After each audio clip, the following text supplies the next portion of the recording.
Yay. And we are live, everybody. Hey.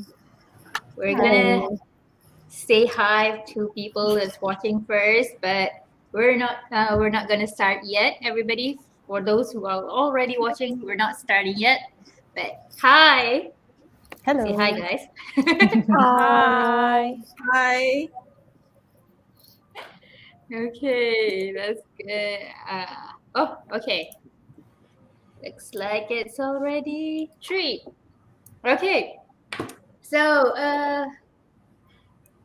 hi and welcome to everybody who's watching. This is our final Tanyo L of the year.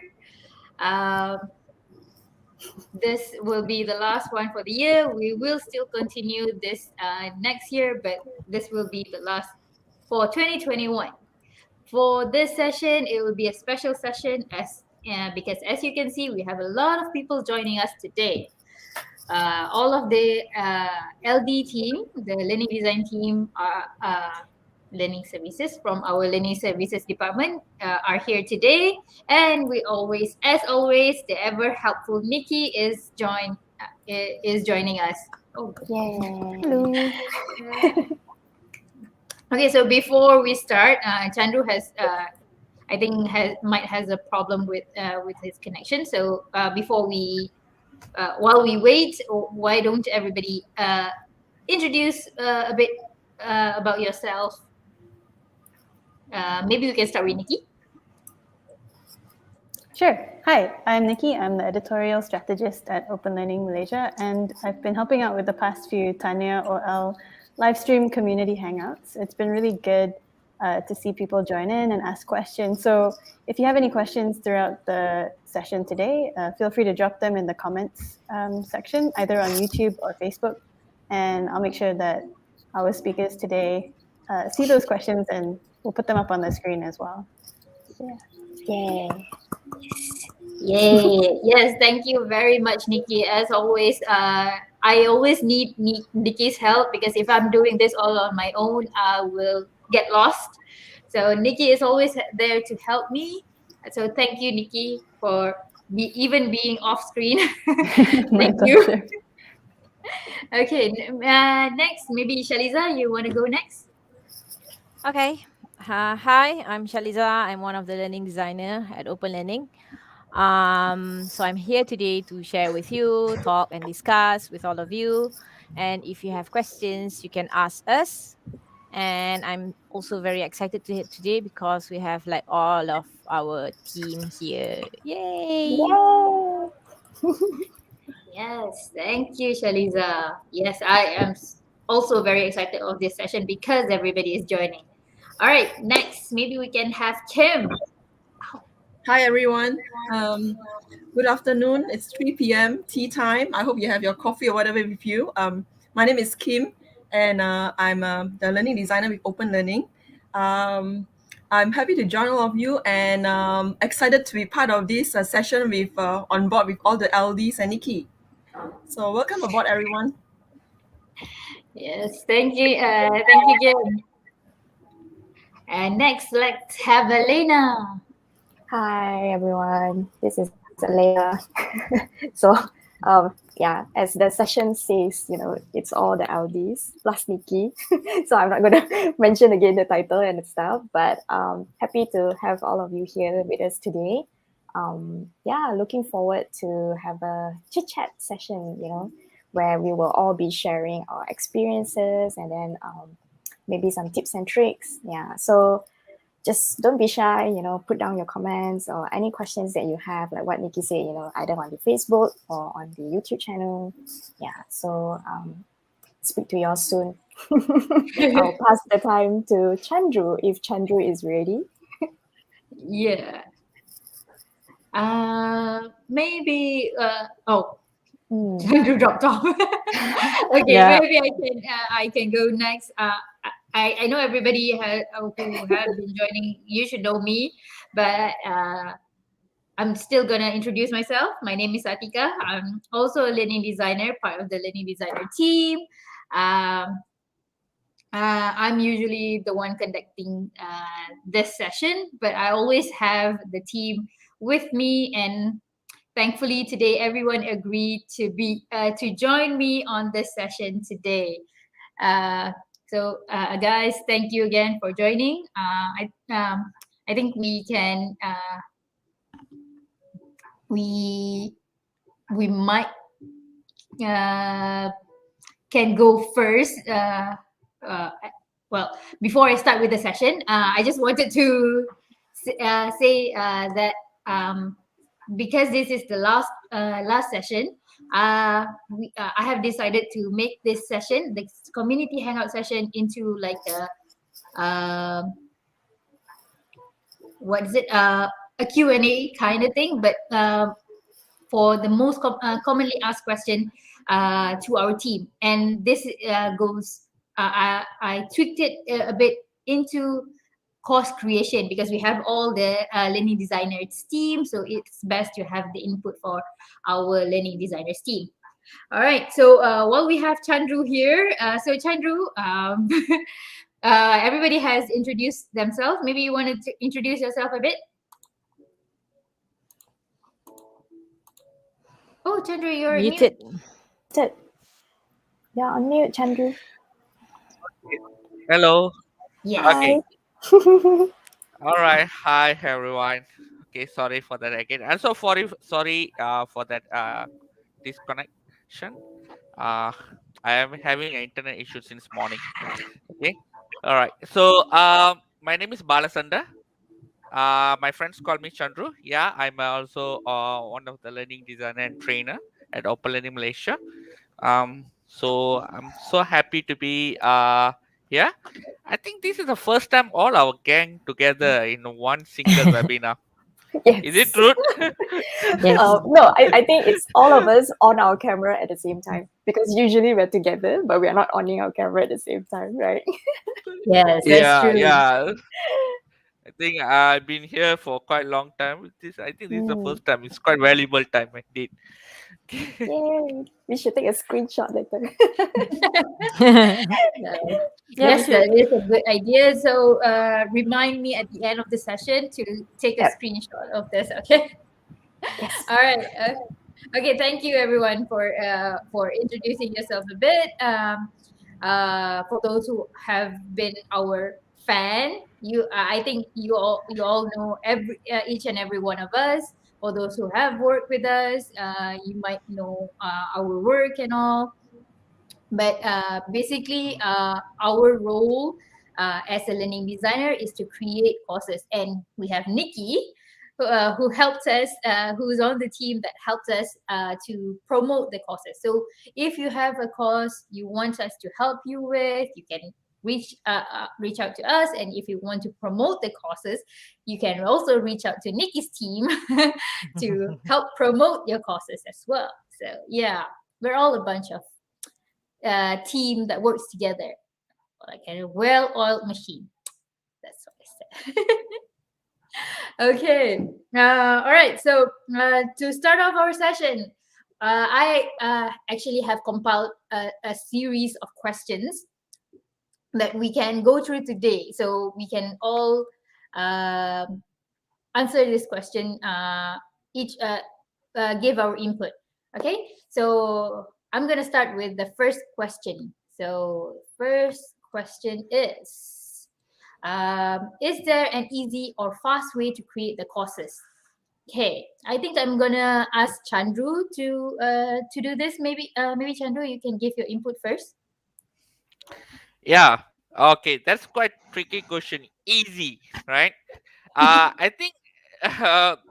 All right. It's depend on. I will love to say that with open learning we make everything is easy lah.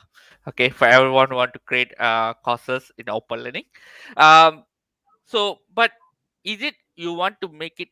Here, we as a learning designer, our team have developed tons of resources that help you create courses easily.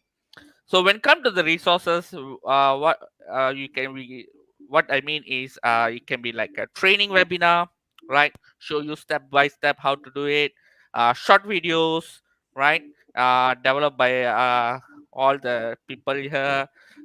Blog posts also written by all our fellow LDs as well, Nikki here. So everyone is we have developed tons of resources like this.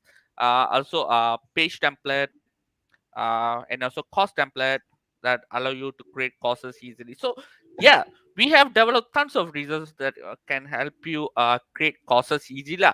But is it how you using these resources totally up to you.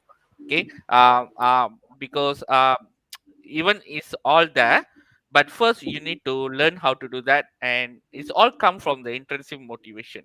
I would say the thing is easy, art is all come from ourselves. If you think it's easy, yeah, there you go, there's a lot of resources for you to get started easily.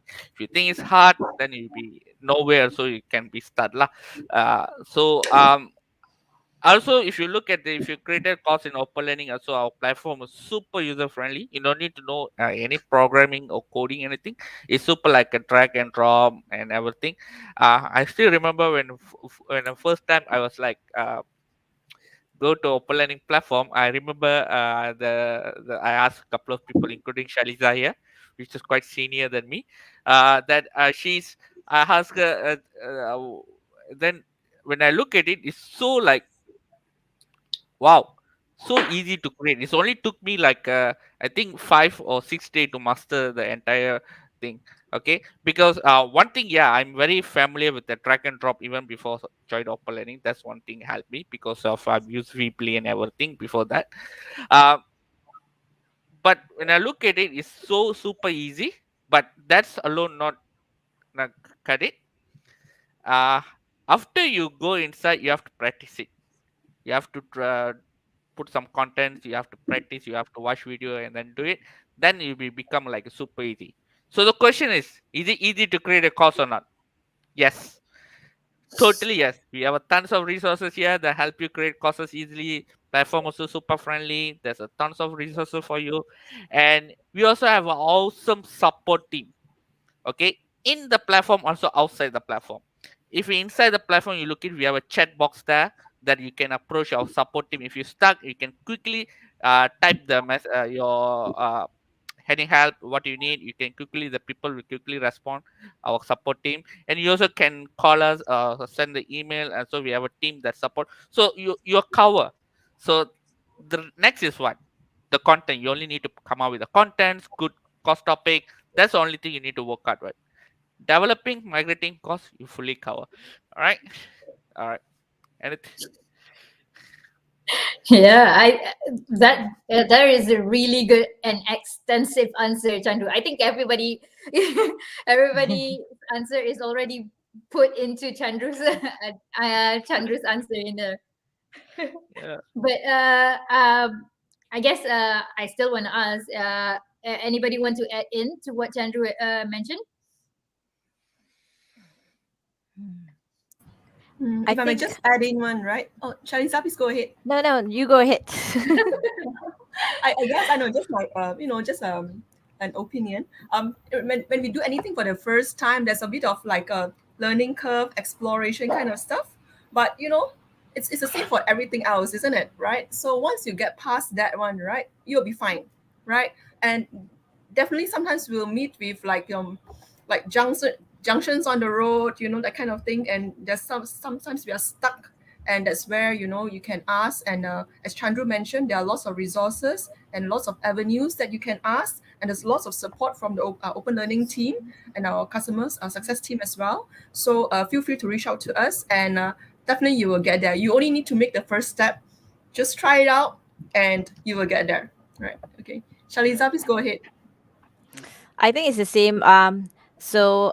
When you already have the content, like we're talking about, you already have your own training courses and ready with activities and everything. I think I would say that it's easy because all you have to do is just copy and paste it onto the widgets that we have, the text widget we call it.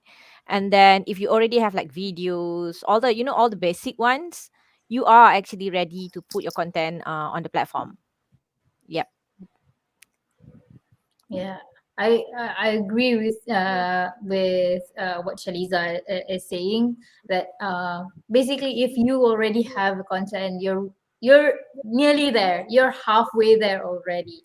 And also, believe it or not, all of us actually have to learn the platform. We're all like zero, with zero knowledge. We all joined the company with zero knowledge. We're not like expert from the get-go. We all have to learn, like Chandru had mentioned. It's like 5 6 days we have to learn, and then jump straight in jump straight in and build a course. Yeah. Yeah. So uh, if I want to say it's totally easy, no, not totally easy. You still have to. It's a process. You learn a little bit, but if uh, fast, uh, you can say fast if you know, if you already know your way around. It's quite fast, and with the guide that we already have. Um, the guide that we have, I think it should help you with creating your courses. Yes, we have Noor saying yes. OL team always there all the time. They help a lot. Thank you, Noor. You're most welcome. Mhm. I think Alright. also to just add on, I think it depends on how you view it, as a course creator.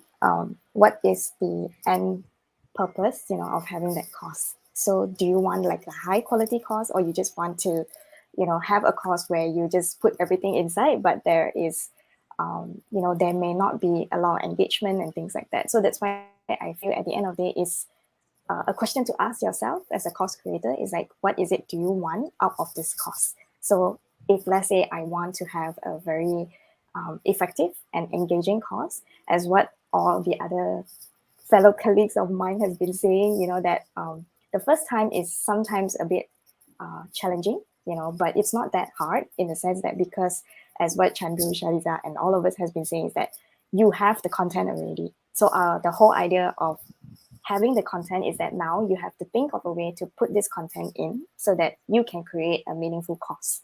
And like what all of us also have been saying, we have all the resources, like, we have the page template, the design template, and then we have all the articles to support you. And then we also do all these sessions, like the community hangout. And then we even have like the ambassador programs and things like that to actually really support the entire creation, the course creation. So don't be worried if you think that, oh, you need to start from scratch, because what we are here today to tell you is that you don't necessarily need to start from scratch. You can start from wherever you are with whatever content that you have, with however much or little knowledge that you have on learning designing.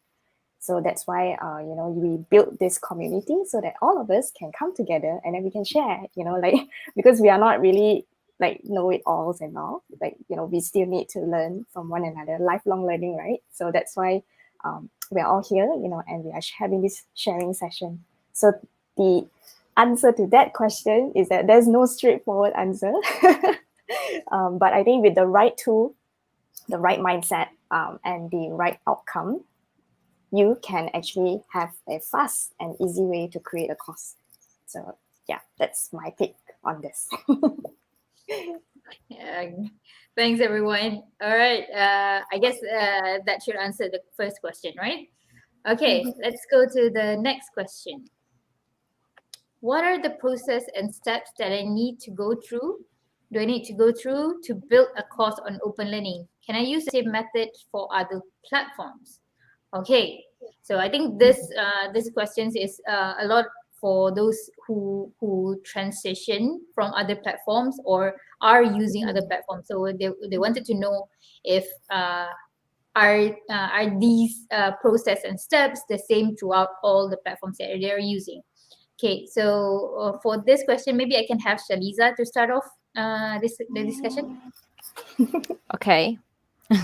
So I think when we talk about process, what we do here, I think what I would do, and I think all the learning designers would be the same, would be doing the same thing, is first of all we will be asking the learning outcomes. Like we will look into the learning outcomes and then try to improve that and make sure that it is clear and measurable and all. So it would be like learning outcome is very important because we would know what the learners will be able to do at the end of the course. And then, but what we don't actually, this is, I think this is what I usually do. Like I don't actually have to worry so much about the learning outcome at the beginning. I would really make sure that it's something that is clear, but then I will not worry whether or not, how do I say this? Like as we design the course, we can actually come back to the learning outcome and keep on improving it so that it's aligned and it's clear and it's easy to understand. And then based from this learning outcome, we will start to outline our courses. So we'll write the content, we'll write the topic first. So we'll like outline the topic, and then we'll think about what are the content that should be in the course, and then what are the activities. And then from there, we will select, like, or create, or even write, if it's a new course, the resources or the content that we will need based on the outline. So learning outcome, and then we have the outline, and then from the outline we'll start like taking all the content and putting it inside.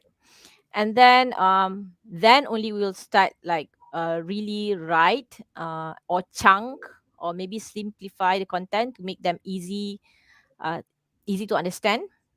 Or maybe sometimes we even like take some of the content and then convert them into graphics, to make it like simple and to help learners to actually understand it better.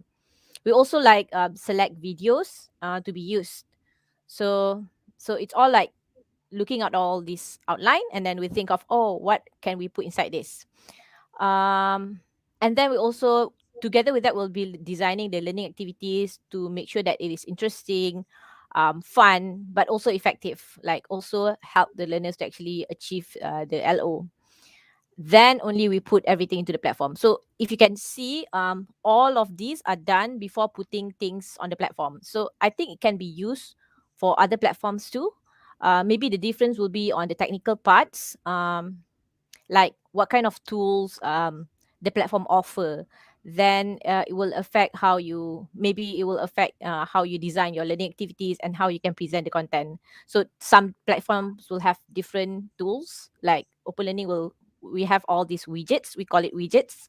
Maybe other platforms will have all these other things. So that will actually affect how you design your activities, but the rest of the process would be like almost similar.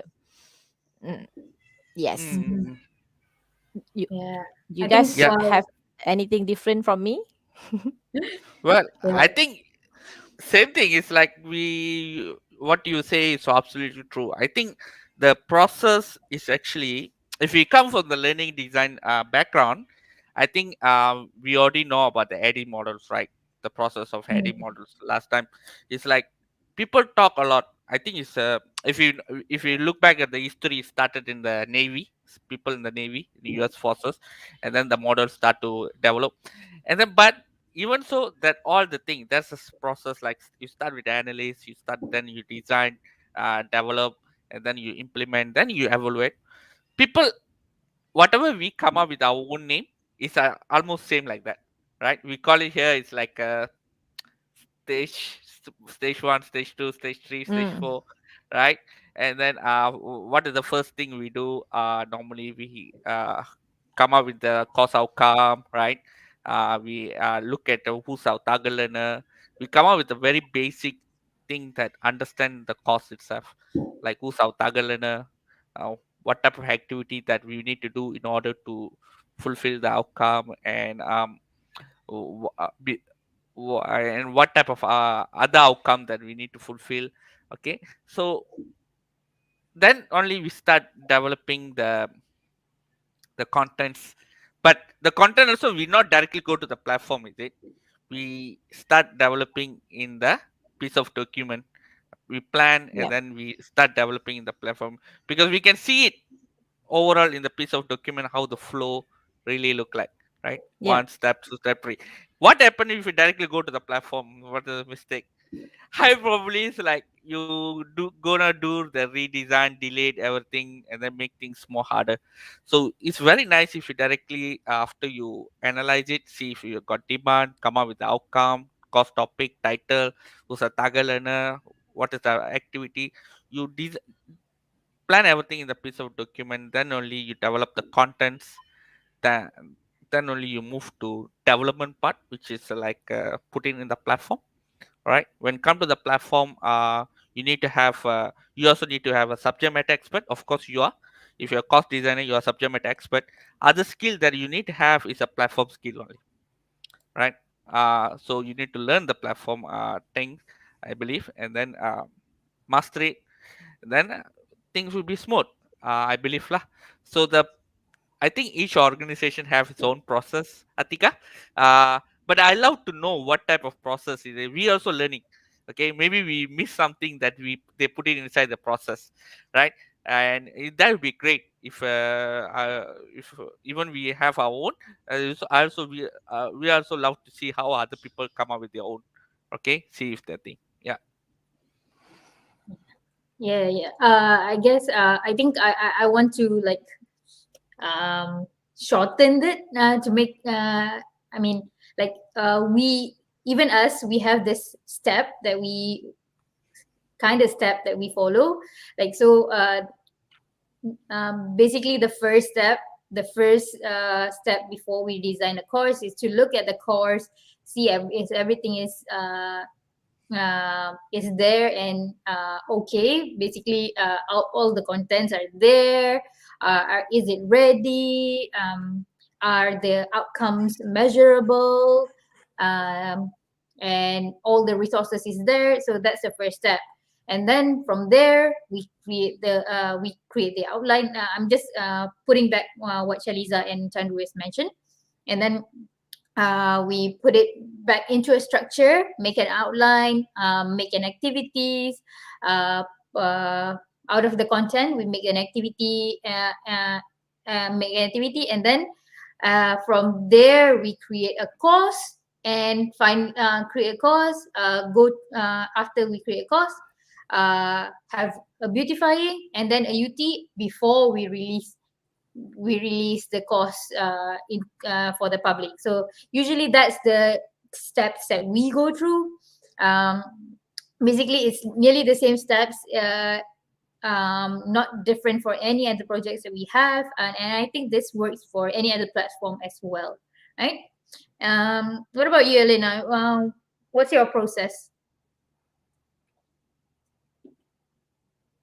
I think that it's quite similar in the sense that, all of us, we have that guiding process. Like we go and speak, we look for the, course objective first. And then after that, we had a session, with the SME to understand more, if, let's say, the information that they provide, it's not enough. So to me, I think because the rest of the things, I think it's pretty much the same, but I want to highlight more on in terms of always in constant communication, I guess, with your SME. If, let's say, you're creating this course not for yourself, but there are other stakeholders involved. Like you may be a trainer, you're trying to come up with a training course, or maybe you can also be educators, but you are doing this, not for yourself or not for your staff, but it's also for students. But students can come from many different areas as well. So I felt that what's more important is that we need to sort of indicate and to get the sufficient information that, this is what we are intending to do, so that everyone is on the same page. And then so that your course can really achieve what it's supposed to achieve. So to me, I feel that the communication is important between the learning designer themselves, and also whoever the stakeholders are. So it can be with the student. So if, let's say, it's with the student, then you must understand, the dynamics of the students. Where are they from? Are they all having similar skill sets, or maybe some is beginner but some are in expert? So how do you want to do all of this? So I think those are the information that you may need to have as well, apart from whatever Shariza and Chandru and Atika have been talking about as well. So I think also to say that, is it the same method on other platforms? To me, I think I'm a firm believer that, you as a person or you as a creator should always be the one who's driving your course. The platform or any kinds of educational technology is there to enhance whatever content or whatever knowledge that you wish to impart. So using the technology and using the right tool, if I can say so, would actually help to sort of like give more emphasis to the content and the knowledge that you want to share. So to me, I always feel that all of us, because we are always learning, so picking up a new platform or a new tool, it wouldn't be a bit of a hassle in that sense, because all of us can always do that. But what's more important is that, we must first know our fundamental, in terms of either the content or the theory or the subject that you are going to be doing. So then I think that would actually be more crucial to me in that sense. So I would say that yes, you can sometimes use the same method if you're doing the same course. But if not, then perhaps you might need to also tweak, and depending also on the functionality of the platform itself. So some platform may be more powerful and some may be not so. So I think it's also up to us, to go out and explore. Yeah. What about you, Kim? What do you think? What are your processes? Maybe you'd like to share as well. All right. I think you guys pretty much covered it quite well. Yeah, I agree with the point that the tool is a tool. At the end of the day, one right, to create a great online course, the content, what the learners are looking for, what our LOs are we achieving the LOs? So, and then once we are sure of what we want, then using whichever platform is just a way to get there. So sometimes this platform may have certain functions or certain, and which is different technically from another platform, but sometimes there are ways to work around those things, right? At the end of the day, as long as we achieve the main objective and we get learners to actually achieve the LOs and learn what they want to learn, I think that's the main thing. And how we bring, as course creators, how do we bring our unique touch to the course? What's special about it? What is attractive about it? What's interesting about it that people will come in and it makes someone to come in and learn and keep logging into the course. Yeah. Okay. So that's my take on it. Thank you. Thanks.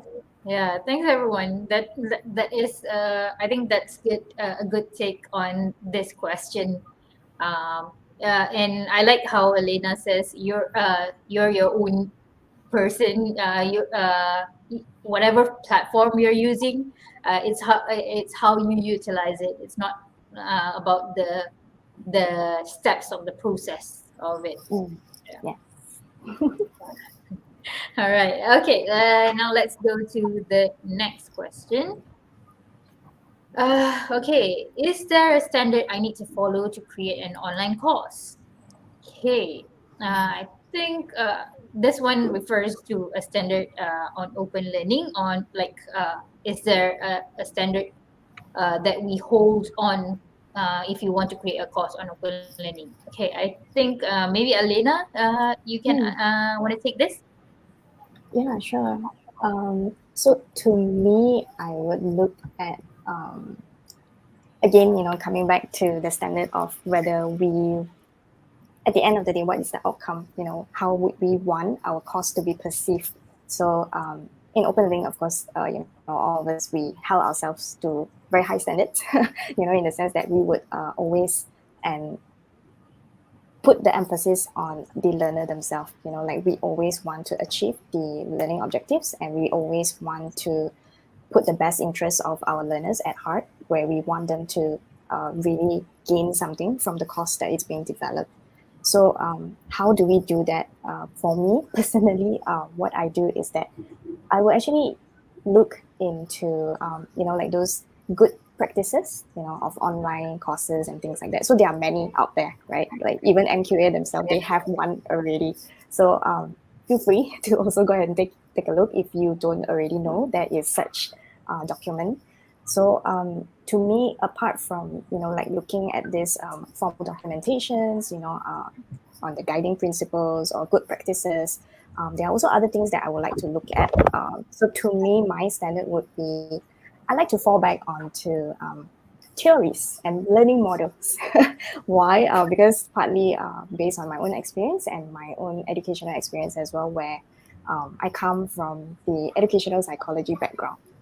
So here we do always want to ensure that we have the right learning models or teaching models that we are able to impart.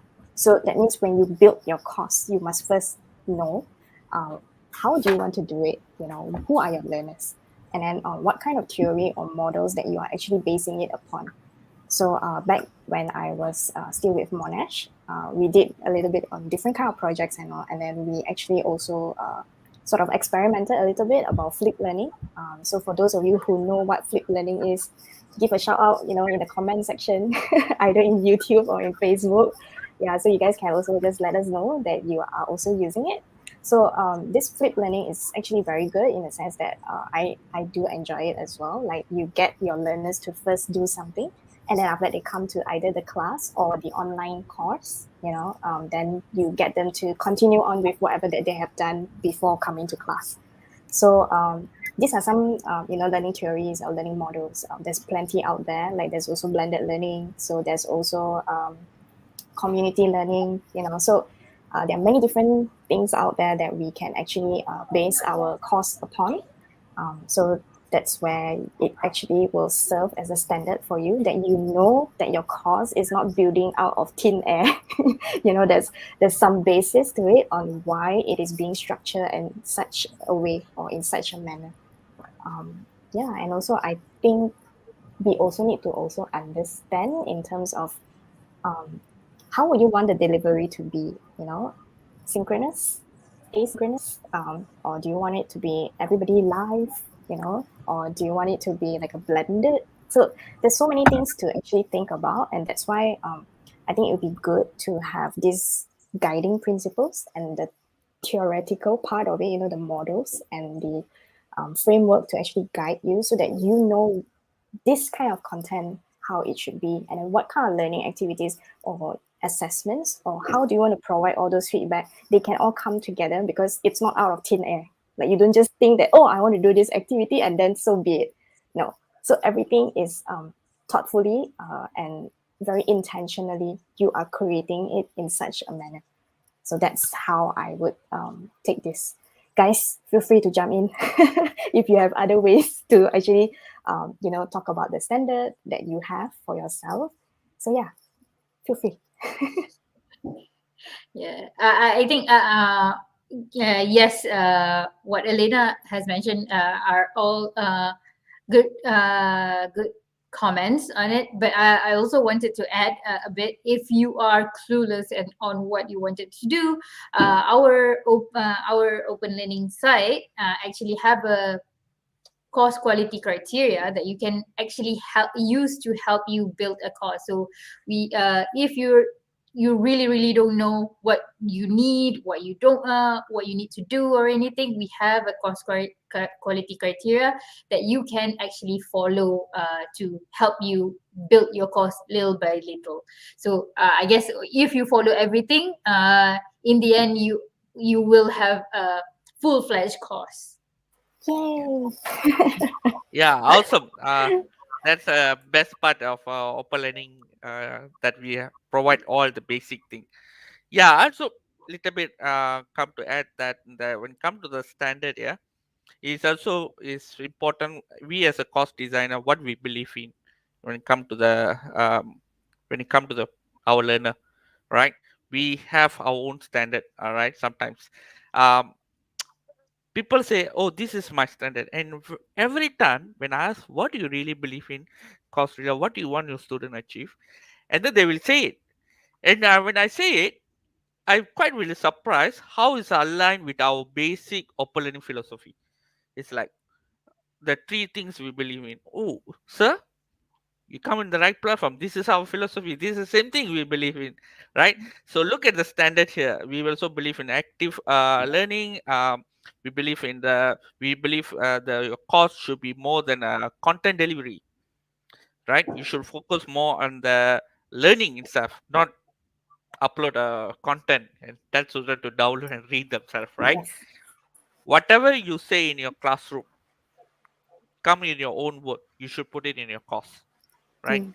So the same learning experience, right? Whatever your student experience in your classroom, right? The community itself. You if you look at the in a university, after they finish the class, you can see some student go in one place, one corner there. They all sit together, do some tutorial, right? Right? Mm. Why should the online environment should be different than that? We can do that in open learning as well, but you the one have to allow that to happen. You are the one have to create that space. So if you have all this great standard everything here, it can be done. We have a proof that people have done it. So beside that, beside our personal standard, we also have to follow a standards developed by our theories and also education specialists, like Alena said, right? Mhm. We also have to consider that. Go read. One of the best thing learning designer, we learning designer is lifelong learner. All right, Yeah. a good learning designer is a lifelong learner. Right. Mm. So it's like vice versa. All right.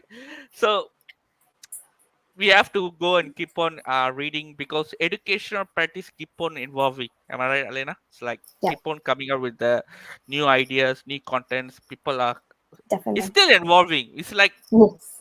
it's never finished, right? Mm. We still learning, right? Every day. Oh my God, how these people are doing this? Okay, every time we see new things, and then we have to keep on learning new things, and also the same time go through other standards lah. Like Mm. MK1, okay, read the if let's say MK release a standard of good guideline practices, GGP, download and go through. If it's the same with your own belief, try to Mm. look where you guys align with, okay, where you don't, where you think need to some improvement, you maybe go and give Mm. some feedback. Um, so that all you have to do it lah. So I believe it's yeah, you have to keep on learning, yeah, right? And Mm. so that's the way. Yeah, Okay. Even open learning itself, right? Like we are constructivists, like we believe in constructivism, experiential learning. So that yeah. just goes to show that, we are all on the same page, when it comes to that. Like always go back to the formal documentation, of the good guidelines, and also the The philosophy, theoretical, yeah, the yeah, philosophy, the pedagogy of things, the content, and then the assessment and the feedback, how they all can actually come together. So the thing that would actually glue all of this would be the theoretical, and the framework eh, in the yeah, educational world. yeah. That's why I'm proud to say it's like when I was like first 2012, when I was like wait, when I joined oh my God. Okay. Okay. All right. Yeah, it's not coming back. So when I first hear about open learning have its own educational philosophy, I quite surprised. Oh, this is more than a e-learning platform, right? How many platform out there? All these new platforms start to come philosophies regionally. I think open learning is already start to have that ideas like what the online course should look like, because the emphasis that we put in our learner first, learner experience first, right? So we want the learner to succeed.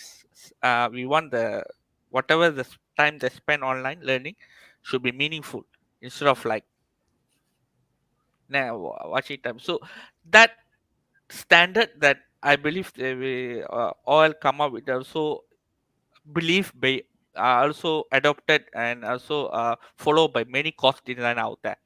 They're using their own name, but when we listen carefully, it's the same thing. So that's quite surprising when I heard it. Okay, we believe in the same things. Just matter of we put it in the practice, right? Mm. Okay, Yes, yeah, yes. All right. Okay. Yeah. Very, very, very.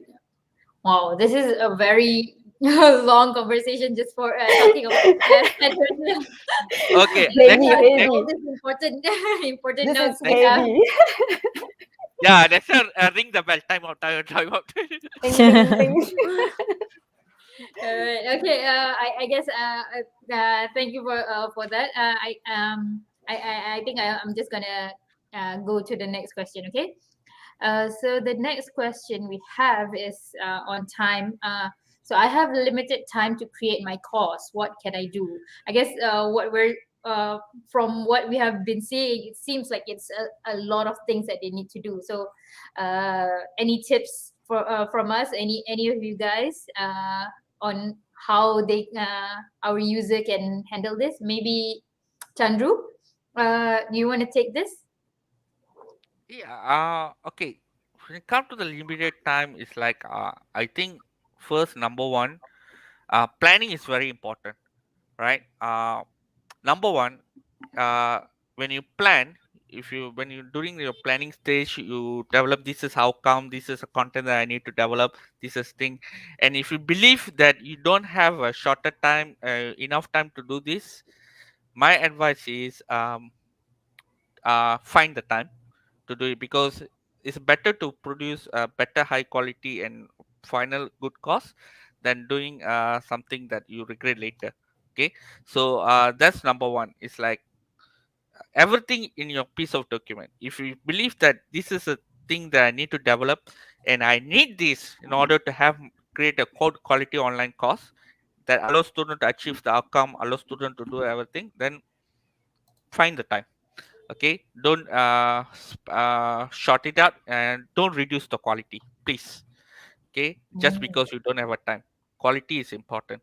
uh, because we are talking about student here, we're talking about the learning time here. Time is very precious thing, and every time your student come online inside your course, enroll the course, they actually dedicated some amount of their time, their lifetime.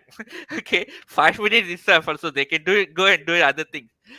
They take it 5 minutes of their total lifespan, come and enroll and doing things. You don't want to waste that. So always focus on if you don't have enough time, find the time, I will say. But besides that, if you already have enough content, you know, say you already have some people when come to the quality, most of the people I heard they already have a contents ready. That will definitely help a lot. I believe. But you see, my take is you have to find the time because you don't ever reduce the quality just because you don't have a time always. But after you start developing, after everything gone online, everything's easy. You only need to copy the cost because in our platform we have a feature that you can easily copy the your existing cost and offer and then edit directly without creating a total new cost.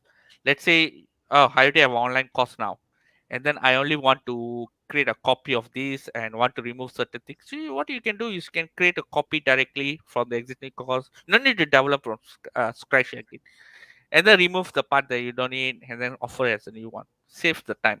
Only during the development time is like we spend a lot of time planning because quality is very important lah. Okay, I will say. So I think that's my take on this. Yeah, uh, that's good. I really want to emphasize that on quality. Don't Reduce the disregard the quality. quality of the course. Yes, yeah, Mm, exactly. yeah, But I actually have a walk. What is it? A workaround. Sorry, workaround on how you or if you have limited time but don't want to disregard the quality of the course itself. mm, My suggestion is to have open part of the courses. I mean, like you have you set up the base of the course, base of the course, all of the courses, but partly chunk it down, partly and open it by parts. I mean, you can have the like if you have 5 modules, you open the mm, first module on the first week, the second module in the first month or anything. Just uh, so that finish the first module first, and then what? and then you can still work on the other module later on. Even if your course is open, you can still work on it because the other modules are closed. The students cannot go in yet. So I think that is a workaround that you can try to not compromise the quality, but you still have a limited time. So that's one of my tips, I think, that you can use. Yeah, I think we done that for one project as well. Takaful, is it? Last time I think developed by I think Shaliza. Yeah, no, I forgot where we released by per module set. Where we only release one module and other module is still in development, and then student can finish the model one, and then while you focus developing a model two. That's one of the thing that I believe. But normally if people ask me this question, I directly say you can hire us, we will do it for you. Yeah, I was going to say how, that, Chandru. how to save the money. No time, it's okay, we do it for you, you only need Yeah. to hire us. Good segue over there. Yes, hire us, please, guys. Learning Services Malaysia, please. Alternatively, I think we can also have that's why we have the template, right? The template is there to, ta-da, wow, you guys can just click on the template, fill in, the content part of it, and then that's it. You have a Yeah, page or a module. So I yeah, think the page template works as well, the design template as well. Go ahead, yeah, one Shaliza. of I'm the sorry I cut you resources. off. No, no, Sorry. no. It's fine. It's fine. I was just going to talk about the takaful just now. Hmm. That wasn't designed by me, by the way. There was another LD, but they had this very big course. Like it was very long. There was I think all of the courses would have um 4 parts of the course, big Yeah, chunks, yeah, and then it was a very what one module, one sub module will have like um 10 smaller modules, so it was very very big. So yeah, the solution when we they couldn't we couldn't get all the content out um all at once, so we have the first module out first. Not just the first module, we could have like the first part of the first module out first, and then all the students will come in and do the activities there, and then we have the timeline for the next module, and then we can make it to the end, and we still have the learners inside there, not having to stop or wait for the next module to come in. Hmm. yeah. Awesome, awesome. But I also think that sometimes it's not just because of limitation in time. Sometimes it's based on the needs, of the learners, or that's the way how the learning designer and the SME, that's how they wanted the course to be. So, that's why we put it as such. So I think there's a few ways that we can also go about it in that sense. So yeah, I think to be more neutral in that sense is that we do this sometimes. Yes, it could be because partly due to time, but at the same time it could be also because the client or the SME or the learners actually find that but perhaps this is a better way to conduct the online session itself or the online course itself. So that's why we release it by module as well. So I think that's my take on it. Yeah, and coming back to the template, don't forget about the template, people. The template is very useful. That's where it actually comes in very handy for all of us. So we hope that in all the sessions that we have been sharing, you guys have now already understood or found out that wow, there is such thing as page template. The design and all. So we hope that you've been trying it out. Do let us know. There's a comment section, so you guys can just let us know that yes, I've been trying it out. Yeah, so that's my take on it. All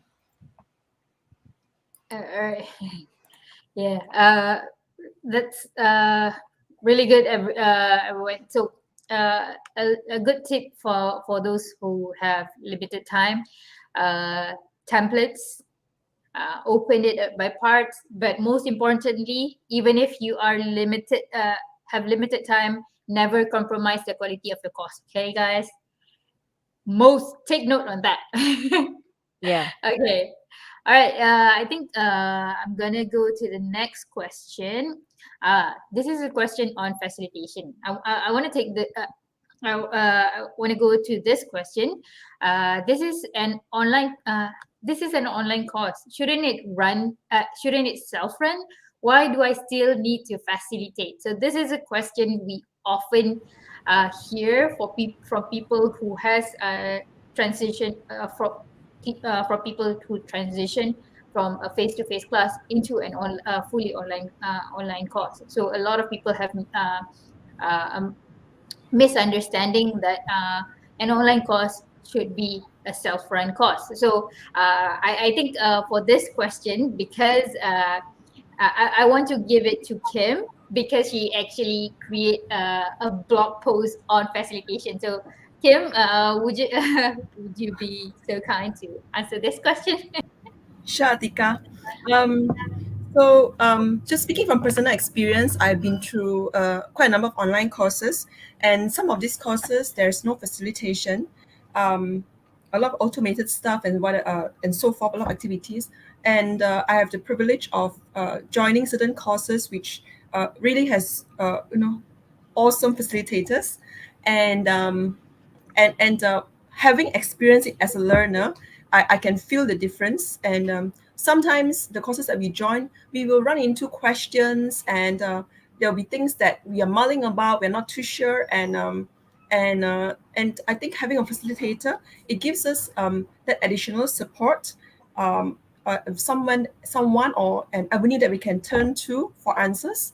The other thing is, facilitator actually is kind of a community builder.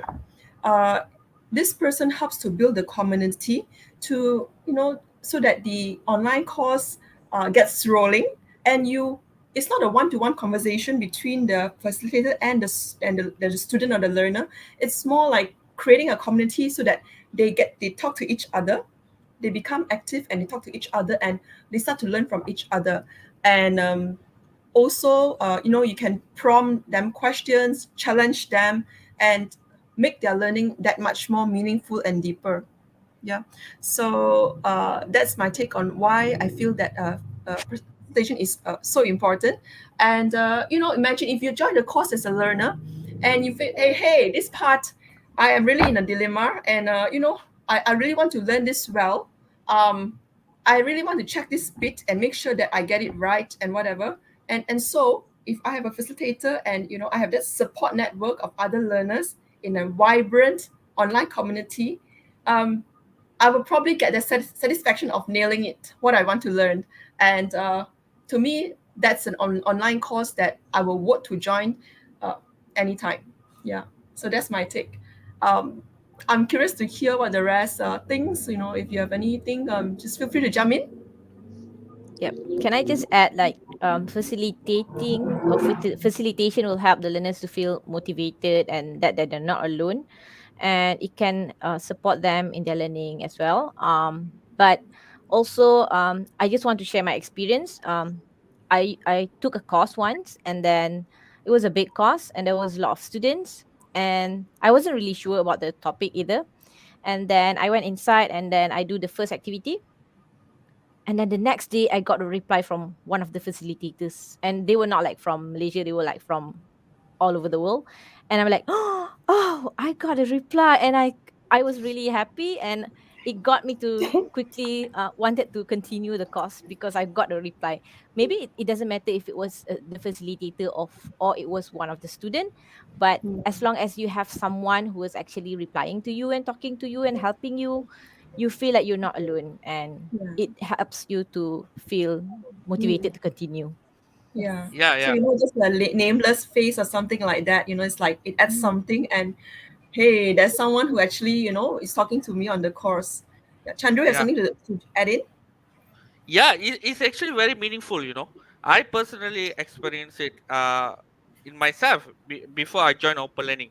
In open learning course, uh because before open learning I was took some of the courses in edX and Coursera, and then most of their courses like watching video, after that MCQ, answer few 10 quizzes. Yeah, it's a good thing. But suddenly I found open learning by accident.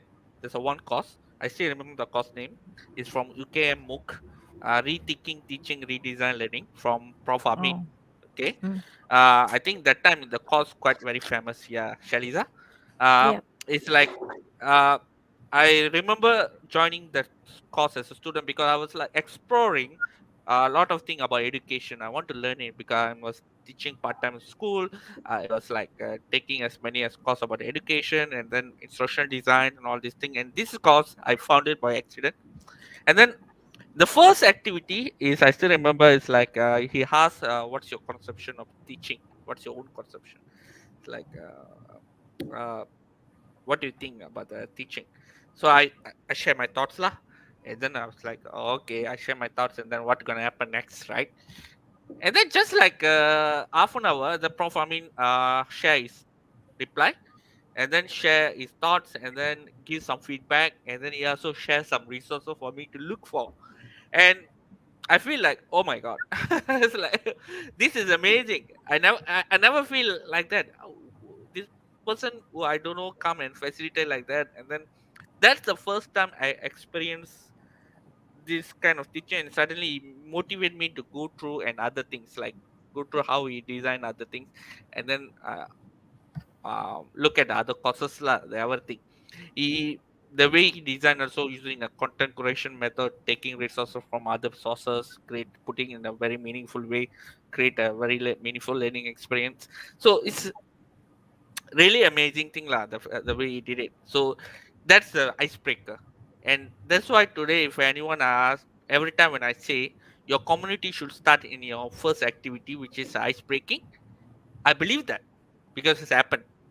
All right, I experienced it. So uh, since I experienced myself, I'm very confident talk about that to people.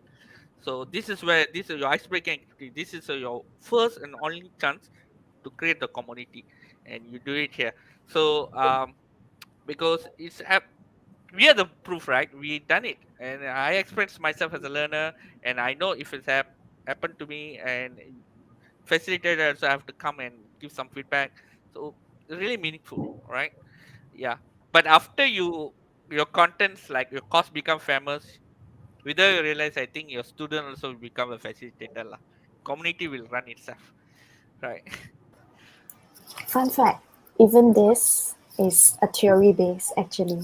This is known as community of practice. So if you guys want to find out more, you guys can just Google it.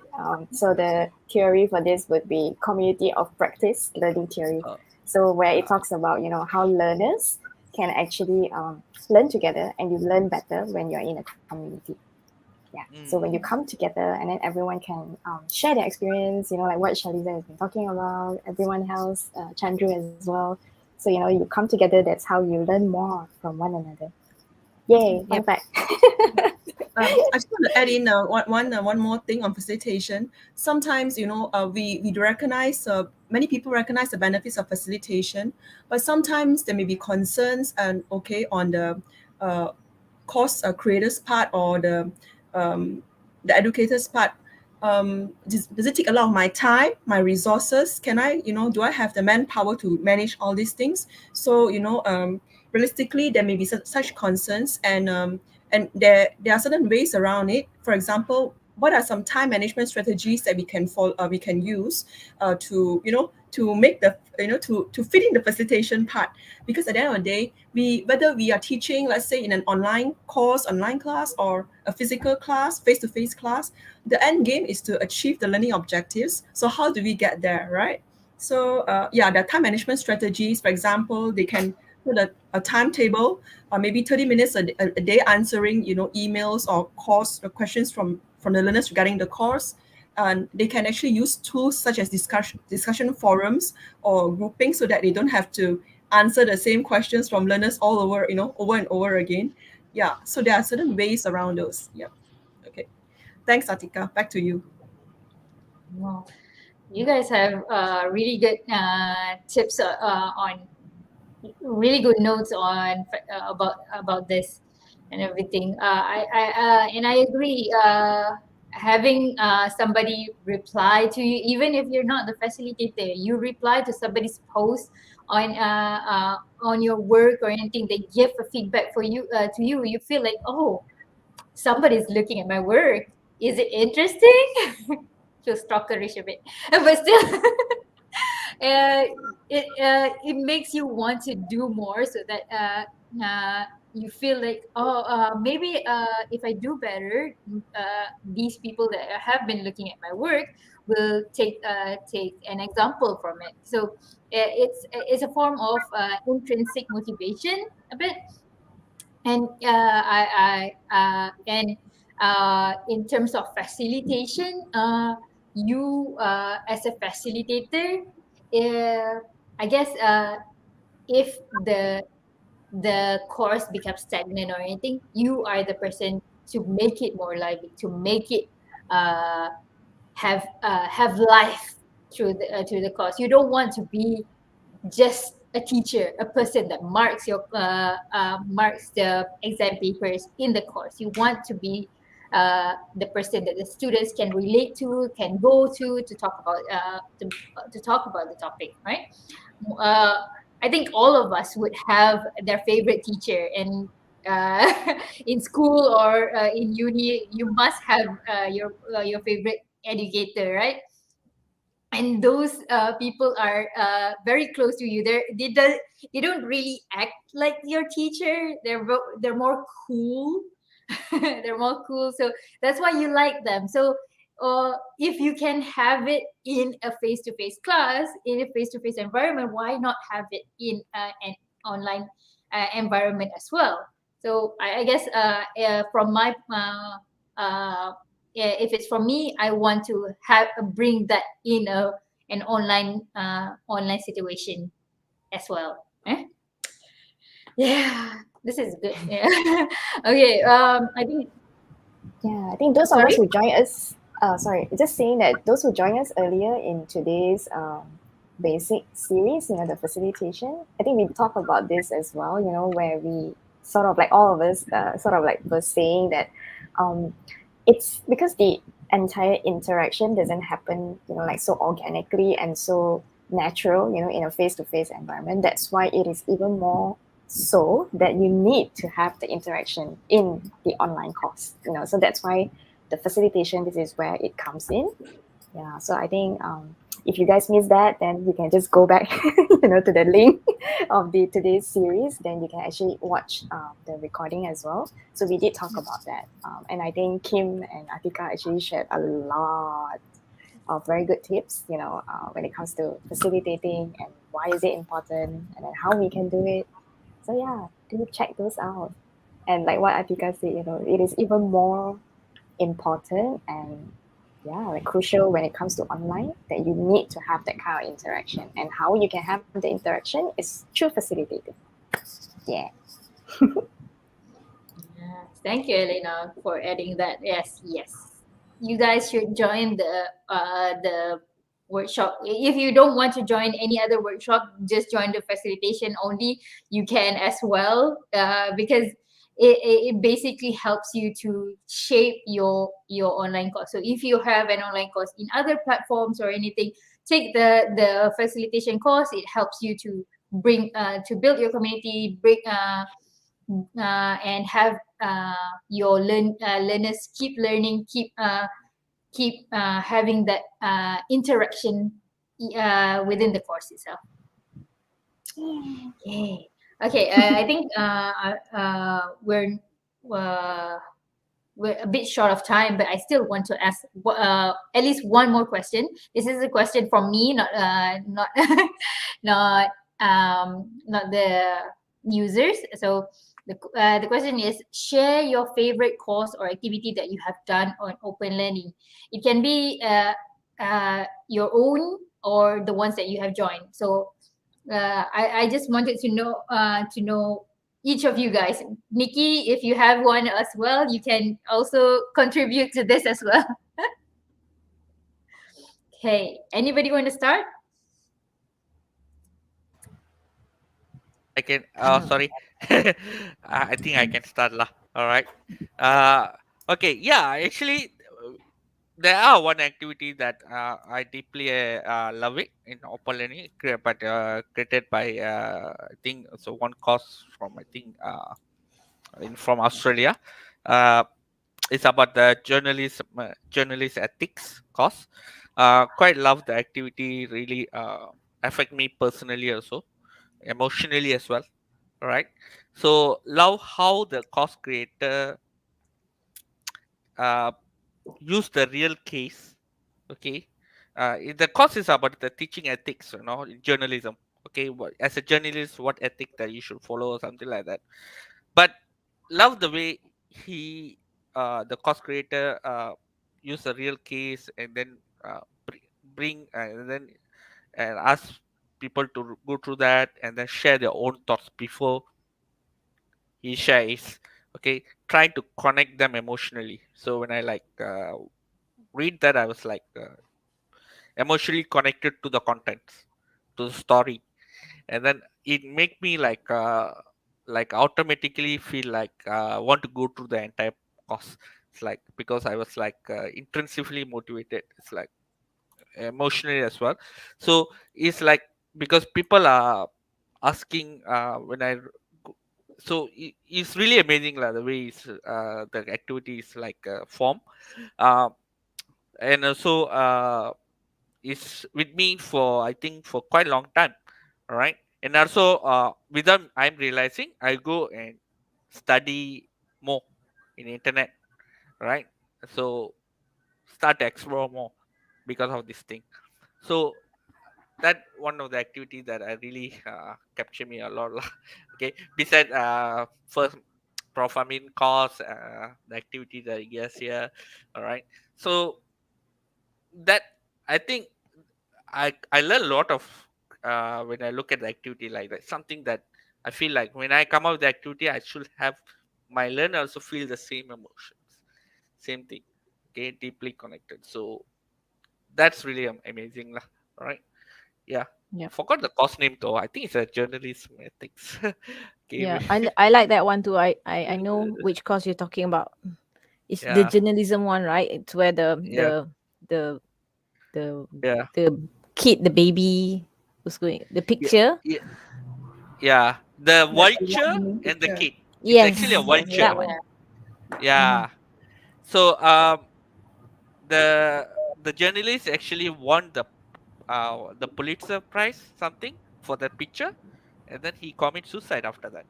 So Yeah, it's very deeply emotional. Also very one of the very good study. I think course creator, course content is coming up with a content like that. The amount of the video research you have to do is quite a lot, but when we have something like this, the impactful, the you make the learning really meaningful, right? The good case study, the good cases that that that we can connect with our learner, right? The real cases, really amazing. Yeah, yeah, I just wanted to add a bit to what Chandru said. How uh, it is really good to have a course that's uh, near to you. I mean, a content or activity that's near to you. Usually, we have something that used experience to ask. Us the learners their own experience and everything, but like the ones that Chandru mentioned is the one it's not their own experience, but it is very impactful because it touched the people's emotion. So it becomes very impactful. So yep, if you have something like that, uh, go ahead and use it. That's very really good. yep. Yeah, for your course. Yeah. Right. Okay. You want to go, Shaliza? Yep. Can I share about what the activity that I would like to share is the ice breaking activity. So I would say that ice breaking activity is like super important in your courses because they will be like the first activity that your learners will be doing, and you want them to start talking in the first page on the first page of your course, or else they will not be talking for the rest of your course. So there's a few actually, but I'm just going to share one. There's one that was designed from one of the learning designer, Nick. That was the motivation station. I think all of you will know that. This activity will ask us to go down on the commenting section and put one word, and then another learner will come and put another word to create a quote. And then if you find, and then you have to keep on doing that on everyone's comment, trying to add words into each other's comment. And then when you find like you have completed a quote, or you find any of the quotes that is completed, you could go to Canva and create a quote with an image, a nice quote, and then you post it there. So on the page, the quotes, all the quotes will like appear on top of the page. So when you enter when you enter the page, the thing that you see first are all the nice, beautiful quotes created by all the learners in the course. So it's like a collaborative activity. It's very fun because it was very addictive, because we keep on going back to check whether we have like a new quote to create, or someone has actually answered, added to our quotes and stuff.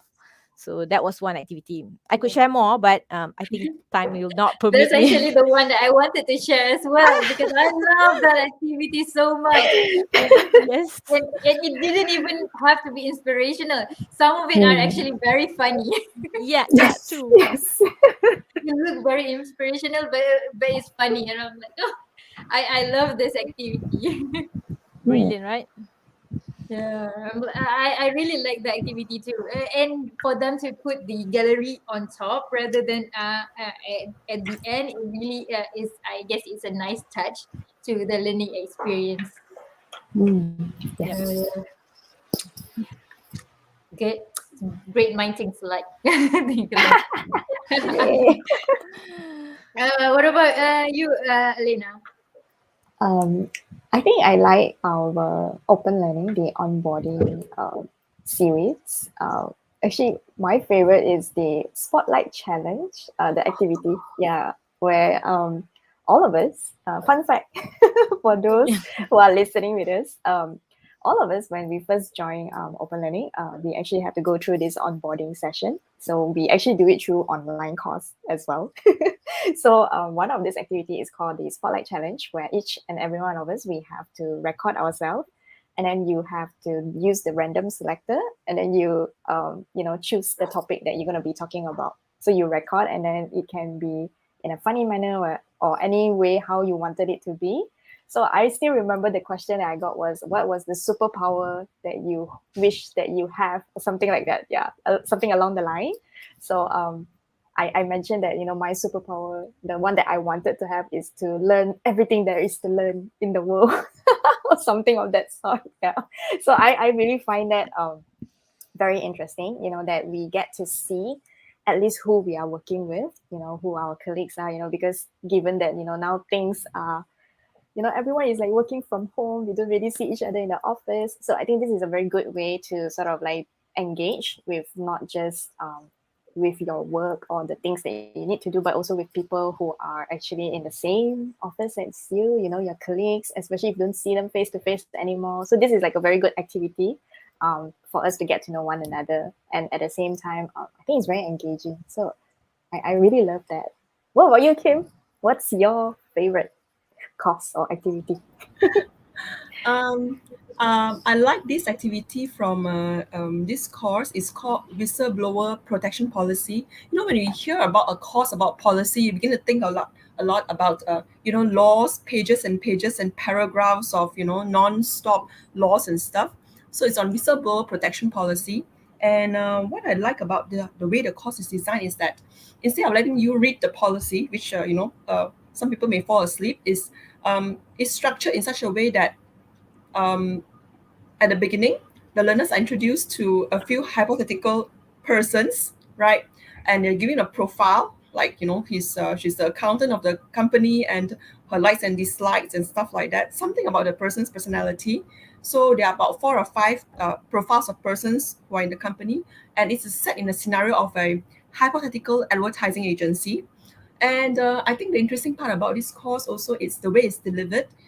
Instead of letting you read the content or whatever, the content is given in this form of a podcast. So you can actually listen to 4 episodes of the podcast.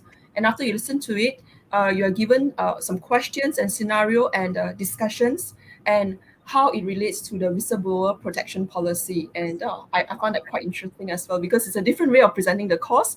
It's not just text, it's not just laws that you read, but you listen to a podcast and you begin to put the relate the scenario of the person, all right, to the policy itself. So it's like in a way a real practice kind of thing. Yeah. So that's one course that I like, that came across recently. And I recognize all the examples that you guys have given, great examples, and I love all of those. And I guess as a learning designer, when we see some awesome learning design, something creative, and it sticks with us because, hey, that's a great idea, right? So yeah, and I've seen quite a number of examples that I admire from different learning designers, and I learn from them as well. Yeah, I Yeah. think the best way is we also need to look at all these example, explore as many as the example like this, um, participate as a learner, and then see how we can bring the same idea to our own course, right? So I think as a learning designer, we also have to sometimes go and explore, right? See how other people are doing it. Same thing we always advise people, right? If you want to create a course, first, what do you need to do? Go join an online course. Yeah, Number go one. experience. Yeah, Experience experience yourself yourself. first. Yeah, experience yourself. Go see how the courses. Go read the instruction. What do you think about the instruction? Is it clear how you put the conversational tone, how you write down everything? We want them to experience, and then only they all come up with that. Oh, okay, now go apply all these things in your own project. and and So then and then Chandru, you should also do that to your own course. Like once you have finished creating your course, experience Mm. your course as a student, so then Yeah. you yeah, know if your instruction is not right, if it's not, yeah. it's too hard for them. Mm. Mm-hmm. Yeah, amazing, right? Yeah, So yeah. it's quite okay when you guys give me an example. That's a lot of all the examples are really amazing. Okay, we want our course creators so go and find as many as join us as many as course you can. Free course, I think there's a lot of Mm. free courses, right, and learn, explore everything. Okay, then only you start design. Mm. Don't go directly become a course designer. It's like out I also think yeah, that it's like what Shalida said earlier, the objective is that you want your learners to keep coming back to the course. So that's why I think yeah, that, all this activity, like just now the one that I mentioned, the spotlight challenge, same like what Shalida mentioned about, the motivational quotes, like it makes you feel that, oh, I need to go back because I want to see, who else is actually doing it, and then what Yeah. what kind of other questions that they get, and I want to hear from them.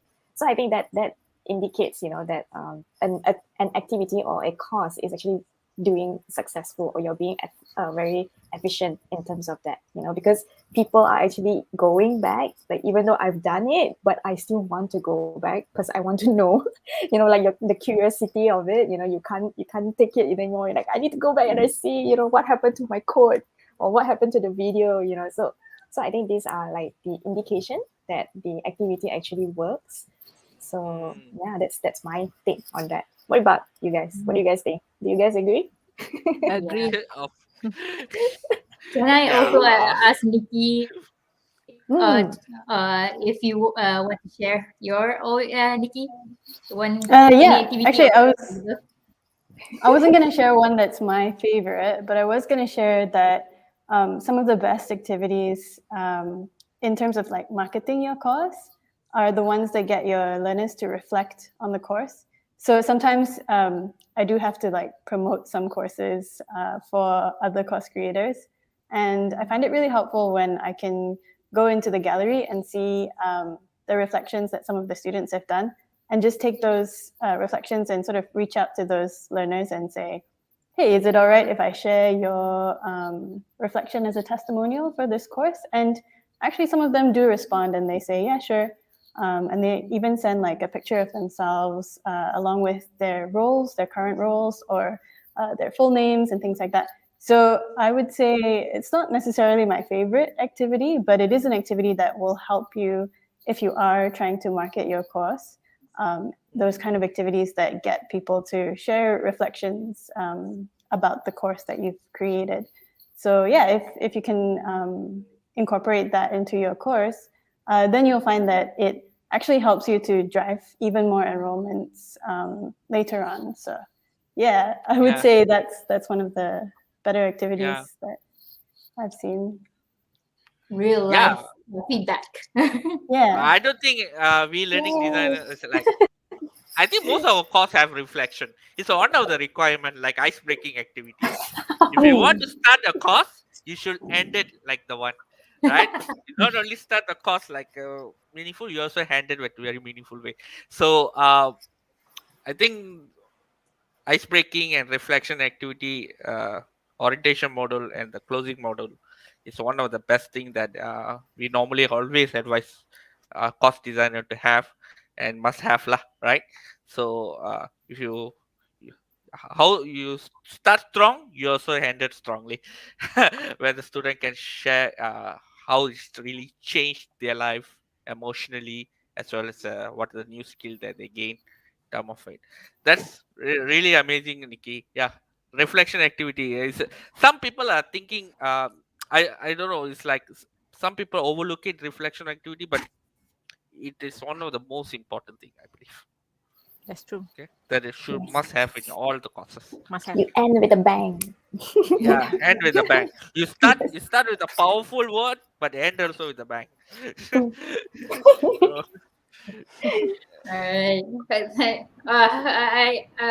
I think this is a great part to end our session with. We are all sharing our favorite activities and experience and everything. So I'm gonna end this session with a high. The last session with a high. So again, thank you guys all for joining. I'm really great session. This is the longest session we had. We had a really great discussion. I hope hopefully we'll have this again next year. yeah, don't forget the picture. Yeah. Oh yes. Yeah, go watch Put that. that on the slide, okay? Don't Yeah, this will be forget on okay? YouTube later. So. That's true. Okay. But again, thank you guys for joining, and for those who have been watching us, who have been watching the live on YouTube or Facebook. Thank you. Um, we will still have the session again next year, but so stay tuned next year, and we'll see you all next year, I guess. So Okay, bye. from me, thank you and goodbye from everybody else. Bye. Happy New Year. Happy New Year. I get this right in advance. Yes, enjoy the festive season. Merry Christmas. Yeah. All right. Bye bye, Bye. everyone. Bye. Bye bye.